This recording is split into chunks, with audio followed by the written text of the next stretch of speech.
Hey everyone, and welcome to Backseat Sports. I'm Josh, and that is Caleb. Woo! And guys, there is some big news in the Husker world this week. Nebraska, first of all, this isn't the big news. We won. That's great news, but not the big news. Confetti. As you know, game day is coming to Nebraska now next week versus Ohio State, which we will be talking about in our next video. But today, we're talking about the reaction to the Illinois game and everything that went down. What's going on, Caleb?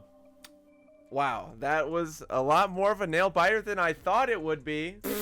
But then again, I didn't think we'd turn it over 4 times in our own side of the field. But we got our first road win number 900.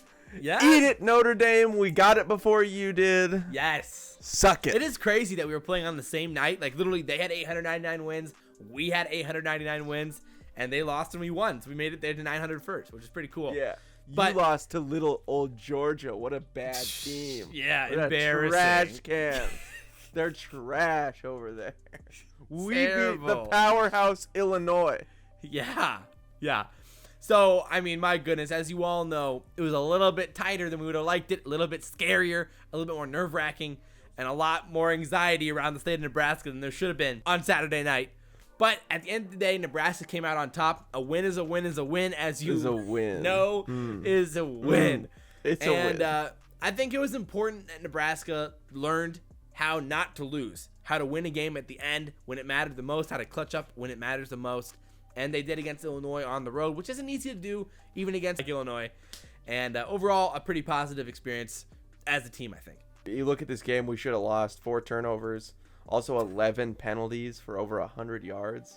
You don't win very many games doing that. Oh, you shouldn't win those games. No. I mean, we did not make it easy on ourselves. Illinois looked very good with only 300 yards of offense. Put up 38 points. That's pretty dang good. It's also it's also pretty easy when you drop the ball off right at the 3-yard line for them, though. We were like we were playing like a handicapped golf tournament. Yeah, literally. It was rough. We're going to go through it all today. I think we're going to start with the defensive side and talk about some of the ups and downs as a whole from the blackshirts. I mean, first of all, I think the most important, the most impressive stat is that we held Illinois to 1 in 12 on third downs, which is crazy good. I mean, that is amazing. And like a fantastic stand after stand on third down for the defense to play that well.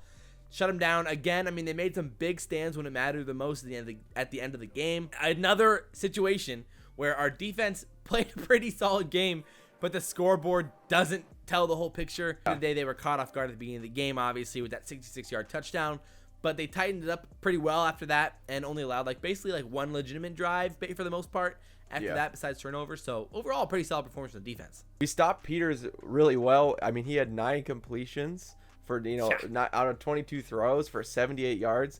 That's fantastic. And I think he literally had no completions in the second half. That is just crazy. But for them to be in it like this is ridiculous. So, I mean, our secondary actually locked up pretty good. But the really big problem was the rush game, like Josh alluded to. With Reggie Corbin obviously breaking off that big drive at the beginning of the game, there was a few more times where we allowed multiple of their running backs to rip off large, big chunk plays that really made the game a lot closer than it ever should have been. And that was kind of on our linebacking core. I felt like we couldn't finish tackles, and then it would break down to then our safeties would have to make the tackle, and then they missed the tackle. And so it was just multiple missed tackles. It's not like the guys weren't there, per se, and it was like a giant breakdown. There was a couple times on some counter plays where, Illinois would kind of trick and fool our defense a little bit, and our team would over pursue. For the most part, it was just kind of missed tackles that allowed them to get a lot of rush yards. And obviously we can't do that for our next opponent who's going to block us a lot better in the first place. So making those one-on-one tackles in space are going to be key. At the same point, our defensive line definitely didn't play their best game of the season. I think overall, there was a few moments where we kind of got bullied up there. I mean, at the end of the day, we allowed 5.8 yards per carry, which is not what we wanted to do against a team like Illinois. We were hoping to see a really, really solid run defense performance. I mean, coming into this game, some people thought that our run defense was legitimately good. And that's why we were talking about in our preview video for this game that we still wanted to see a little bit more from them before we declared it a good running defense. And I think this game showed against a really competent rushing attack that we're not an elite run-stopping defense. But our secondary might just be getting close to that, considering how well those boys played back there. Cam Taylor being back, thank goodness, We weren't sure if he was going to see the field during the middle of last week, and he ends up coming back. He makes that pick, like we said, and overall held him to 78 passing yards. Again, just a great performance from our secondary as a whole. But I would have loved to see a little bit more from that rush defense and the front seven as a core. Yeah, I mean, the really only bad pass play I can think of is where Bootle kind of had so coverage and they had that long pass play. Like the second half where Bootle kind of got off the guy and they had made a large pass. But yeah, for the most part, our secondary played really good, except for, again, making kind of those tackles when they needed to, when it was a rush, or figuring out that it was a rush. Lamar Jackson kind of didn't see Reggie Corbin flying by him and stuff like that. Overall, not too bad. They weren't able to get tons of stops when we turned the ball over, but it's pretty tough when, they only got 20 yards to go. I think overall, the defense showed enough in the game for us to still think that we're a solid defense. I don't think there's any reason to think that we're like a terrible defense by any means. I mean, at the end of the day, again, the offense put us into some tough situations where the defense has to step up, make some plays, and they did for most of the game. Again, it got off to a rough start, obviously, with that big touchdown at the beginning of the game. But besides that, I thought I was really, really impressed with the defense as a whole. I think we should be in solid shape moving forward on the season, and hopefully, again, we're going to be talking a lot more about the defense moving into this Ohio State game and the predictions video for the Ohio State game.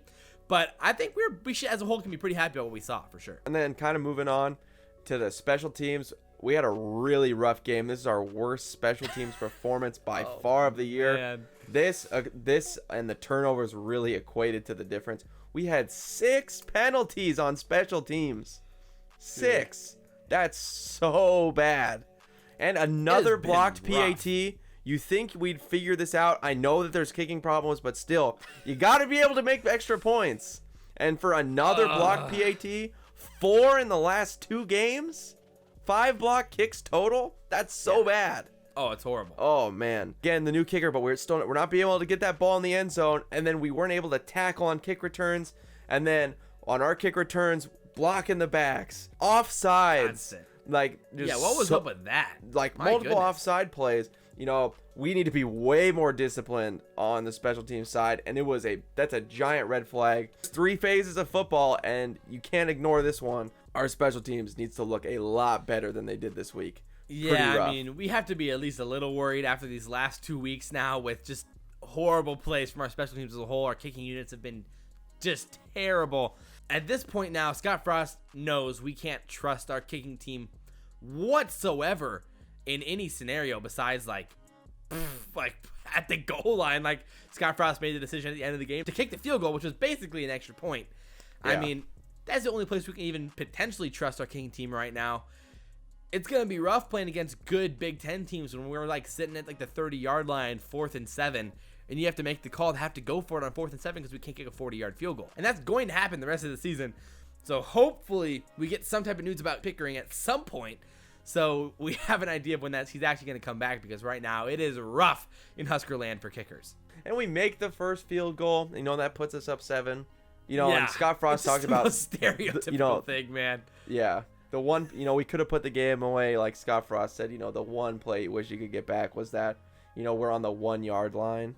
It's rough. It's just this is the most stereotypical thing. You make the field goal, penalty, bring it back, and then, of course, you miss the second one. It's the most obvious, predictable thing ever. But just moving now to the offensive side of the ball, it's just it started off a little rough. I mean, at the beginning, we didn't score on our first drive. I think everyone kind of got a little nervous after that. We're down. Oh yeah, I was 7-0. Oh no. Then we don't score on our first drive, and we start. Everyone's kind of thinking, okay, that's not a good sign.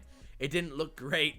And then we get into the turnovers, and in comes Dedrick Mills and J.D. Spielman and Adrian Martinez with all of their fumbles. Not in that order, obviously. The turnovers has absolutely killed us time and time again, which has been a theme for Nebraska football for years now. Hold on to the football! Are we going to fix this problem? I don't know. I mean, Dedrick Mills has fumbled now once in every single game this year. 4. That's round of applause. That's hard to do for Dedrick. And he's doing it at the worst times. Either the drive's going great or it's early, and there's the ball's out. I mean, there's never a good time to fumble the football, but still. And then JD's fumble is kind of tough. J.D. Spielman was leaping in the air, getting nailed by players. Adrian Martinez overthrowing him, and J.D. Spielman had to make the theme of the day. J.D. Spielman had to make some crazy catches. That last one, he makes a great catch, but just gets hit, man. I mean, he took some punishment. And, shout out to J.D. Spielman. He has 383 yards on the season already. Man, he's looked so good. He's looked so good. He's a stud. He's well on pace to break Stanley Morgan's single-season record, just as long as he stays healthy. So, I mean, got to put the ball in a better place. Adrian had a real big problem He's got to overthrowing. keep our receivers healthy, man. Yeah. He is leaving guys out to dry across the middle of the field. I mean, we saw it with JD multiple times. We saw it with Wan'Dale. There were some big hits in the middle of the field on our guys, and we can't be having that if we want to have a chance to keep these guys healthy long-term down the road. As an offense, awesome stuff. We had 58% third down conversion rate, which was what we finally were hoping to see. I mean, we've been talking about the past 3 weeks. If you've been watching our videos, we've been saying we need to hit the 50% mark against these poorer, weaker, more exploitable defenses. And finally, we have a 58% conversion rate, 11 for 19 on the day.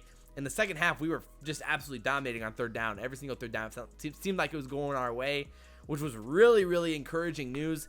And, I mean, as an offense, it was a weird game overall because of the turnovers. But then we would drive down the field almost like effortlessly. Then we would turn the ball over again. And then we'd have a horrible drive. Then we would look great again. So the inconsistencies are still lingering, which is to be expected. It takes time to iron out those types of mistakes. Yeah, instead of inconsistencies this game, though, it was turnovers. I was really happy to see us move the ball, especially in the second half. That first half, it felt more of the same Nebraska offense that we had seen. And the second half, it came to light. Adrian Martinez was looking more decisive. Again, he was overthrowing, but he was way more decisive on the running and passing, Yeah. He looked like the Adrian Martinez we've been hoping to see. Yeah. I mean, he hit those holes directly right away when he needed to, and a lot of times in the second half. After Scott Frost yelled at him in the first quarter because he didn't take off. Oh. Yeah, at the goal line, that second down play at the goal line in the first quarter when he could have ran that ball, but instead he kind of like hovered around the line of scrimmage and threw it down at the ground. I've never seen Scott Frost. I've never seen Scott Frost light into a player as he did it all game for Adrian, and so. But it was good. I think it worked. I mean, he looked better. It looked better because of it. Yeah. He looked more focused and sharp.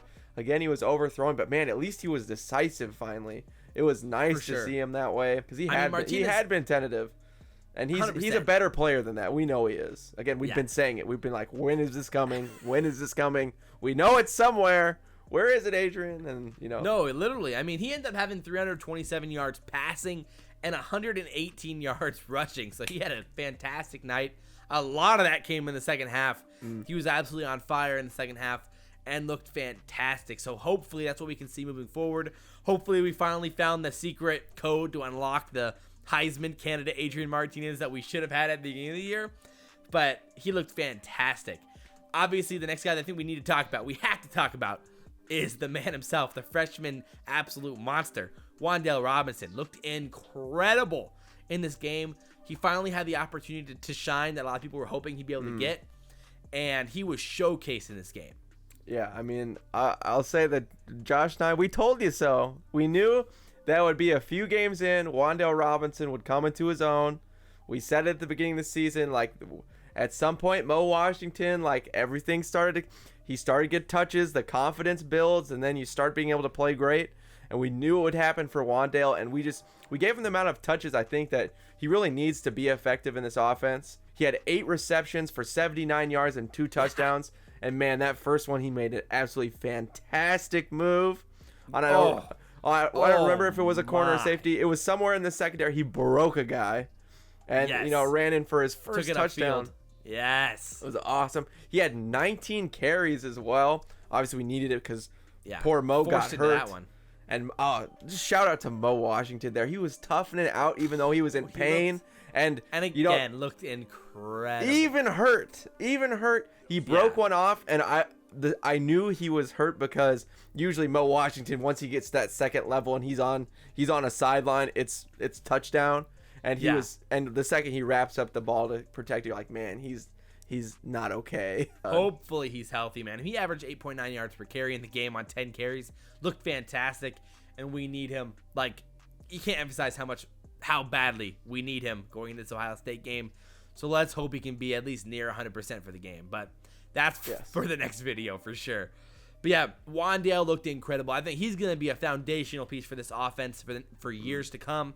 and he's going to be a foundational piece for the offense this season, especially with the injuries that Maurice Washington and, Dedrick Mills got banged up a little bit in the game as well. He's going to be leaned on moving forward. Now that the coaching staff knows they can trust him in a game like this on the road, expect to see a lot more of Wan'Dale moving forward. No, yeah, it's definitely really exciting. It's weird. He's kind of a hybrid of JD and Mo, but he does it both pretty well. I mean, he averaged 4.7 yards per carry on the rush, and he looked really good inside the tackles. So yeah, it was pretty awesome. The commentators kept comparing him to Rondale Moore, which I can understand. They kept saying Wan'Dale Moore. They thought they were so clever. Oh, so funny. Yeah, you Big Ten announcers, so funny. But I mean, again, he did look really, really good. I'm excited to see what he can do moving forward because he's going to be a fantastic player. The one question I think I want to address real quick is, do we think the offensive line is finding its rhythm a little bit? They started to look pretty good in that game. What do you think? Yeah, I mean, in the second half especially, I was a little worried. We'd seem like we kind of get worn down in the second half, these first few games. But it felt like we were doing the opposite. Once our offense actually started to sustain drives for the first time this year, our offensive line kind of got to use their conditioning to their advantage and actually be able to start getting a push in the second half, which was really nice to see for the first time because that's kind of how it is. We play fast-paced offense, and that's what Scott Frost wants to do. And when that's not a thing, and something that, they train on hard is conditioning, playing fast. And when you can't do that in the second half, it's the opposite. You're getting worn down instead of the other way around where you get to lean on the opponents a little bit. So I feel like we finally just got to play more to the scheme a little bit too. But it was nice. Yeah, I think they are getting better. Cam Jurgens did have some snapping problems again. It was inconsistent. Yeah, there was some high snaps. I mean, I get it. We did play a lot better of a rush defense, though, too, in Illinois. Yeah. It was nice to see us be able to hold something. And Martinez looked a lot better, too, of recognizing when I need to get out of the pocket. A mix of Martinez playing better, our offense working a lot better, and, yes, them improving as well as a unit. Yeah. It accumulated into a lot better performance overall. On the ground, we averaged 5.4 yards per carry. And coming into the game, Illinois was one of the better rush defenses in the country statistically, at around 2.2 average per game for opponents. So we outperformed that by a lot. We overall played really well offensively, especially in the second half again. And I think there's a lot of positives to take away moving into this Ohio State game, which, again, we are going to be talking so much about this week. And we're so excited to be talking about a game day game in Lincoln, Nebraska. It's going to be exciting. And I don't think either of us could be more pumped than we currently are. Yeah, Josh and I, we're gonna figure out a plan. We'll be down there for college game day. I don't know what we're gonna do yet, but it's gonna be fun. We're gonna do something. Yeah. We gotta do something. 100% for sure. But as always, guys, if you liked what you saw, follow us on Facebook and Twitter too. Our community's been growing on those platforms as well. It was really fun tweeting and talking to you guys during the game, as well on Facebook throughout the week. And we love to hear what you guys have to say in the comment sections. What did you think of the Illinois game? How do you think our guys performed? Is Adrian Martinez back? Is he going to perform well against Ohio State? Can we win? Will Corso put on the Cornhusker hat? Is he putting on the corn? We'll see. We'll see.